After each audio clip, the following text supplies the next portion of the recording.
This week we're sharing what we think are impactful stories in a three-part series called Good Grief. It's about normalizing the conversation around grief, sometimes a difficult, uncomfortable topic. And it can be difficult for more people than not. ABC 13's Brittany Wilmore back with us again today.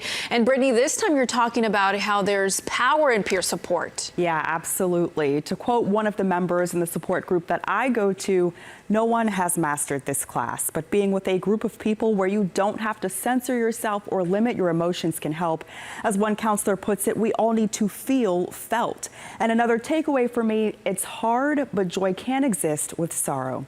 Here's part 2 of Good Grief. I think when you meet someone who's had a loss, you have two options. A repost on YouTube of Cooper and Colbert's 2019 conversation about grief has 2.7 million views. Search the topic grief, and you'll find videos with hundreds of thousands of views. Comment after comment, people presumably searching for answers, help, and something that's not easy or comfortable. Grief is something that, people don't really like to address. They'd rather kind of not talk about it. All right, so we're going to go ahead and start the video. Emily Charles' calling is personal. Her son JD died in 2019 at age 35, and after a friend introduced her to a national program called Grief Share, she brought it to the Bridge Church, where she runs the weekly grief ministry. It goes through just the different ways that it affects your life and gives us tools on how to cope with what we're affecting with. So such as the change in your household, right? Your roles change. So you kind of learn, I guess, your strength that way, or that maybe you were equipped, or like for me in this case, like my dad taught me a lot. Grief ministry is something I attend too. During one session, the group let our cameras in to capture real talk in a safe space. Pound your chest and say, real men don't cry. They need to. Grieving has no timetable. It doesn't. And there's no book on it. And like we talked earlier, no one has mastered this class. Can good come out of grief? I believe that it can. I can see how my faith has been strengthened as a result of it. But also the other good is that I realize that this is something that has allowed me to help somebody else. Studies on bereavement and group support are limited, but the research that has been done, One Health Group says, is largely positive.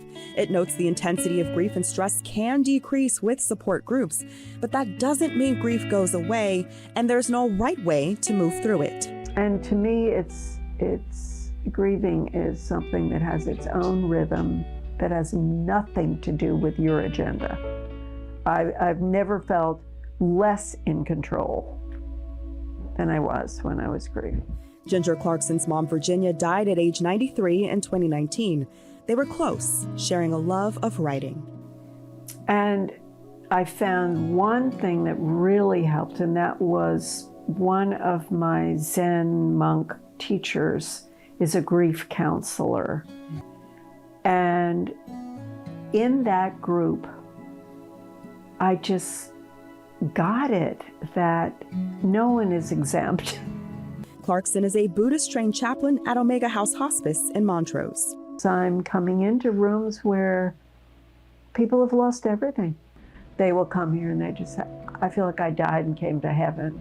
And this is the first time someone has spoken to me with respect and compassion. And Eleanor's spirit is here. Eleanor Munger was a retired teacher who took young men dying of AIDS into her home. Her actions laid the foundation for Omega House, which opened its doors on August 29, 1986. The 8-room building is the first residential hospice in Texas, and while it doesn't only serve AIDS patients, it's still very much a safe haven. I came in a coma, and the hospital gave me 3 to 5 days. That's why I got in here. And one day the director was sitting talking to me, and I just started coming out of it. She saved my life. Resident Dean Goss says now he's not afraid of whatever comes next. My passing, I'm good with God. I know where I'm going. Because we grieve with hope. My hope is to be in heaven. So, even though I miss him right now, I live with the hope that I'll see him again. And I want others to feel that same hope.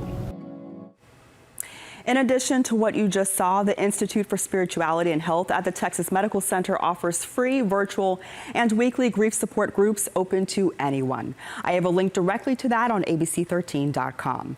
The final part of Good Grief isn't about how we move on, but how we move forward together. I talked to a native Houstonian who created an entire experience around that, and you'll hear his story tomorrow. Myra, Jonathan? Brittany, such a powerful story, and I just want to point out that this series, Good Grief, is part of this peer support, that togetherness that you're talking about. Did that come into play as you created this? Absolutely. Peer support is huge, and that togetherness is huge. And the biggest thing, again, this came out of my own experiences here, and the biggest thing that people kept talking about is you don't want to be alone in this, and you don't want to feel like you're alone. And I think it's just important to remember that you just really don't know how people might be suffering on the inside and not saying anything.